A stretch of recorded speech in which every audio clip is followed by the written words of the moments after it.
Despite our best efforts, there are days where we feel absolutely wiped and no amount of coffee will keep us going. Our task on days like this is to boost our energy and balance our insulin, thyroid, and adrenal hormones. We've got some handy tricks to help you get back on track.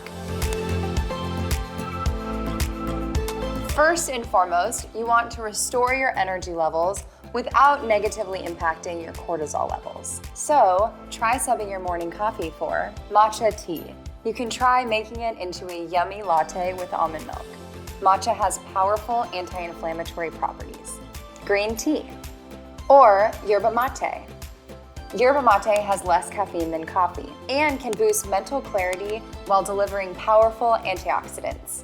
And then incorporate an adaptogen like reishi, ashwagandha, or ginseng into a tea midday to support your energy levels. They help our bodies adapt to physical, biological, and chemical stress. Incorporate high protein and healthy fat foods into your diet throughout the day.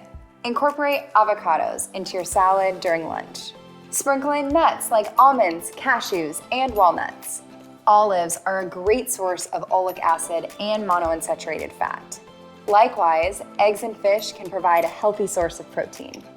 And finally, mix it up with some apples and peanut butter for a yummy snack. While foods can help you get through the day when you're feeling completely burnt out, movement can also provide support. Light yoga or even a slow walk around the block can help to calm a stress system. We hope this was helpful for you. Head over to joinfound.com for more information and join today to become a part of the Found family.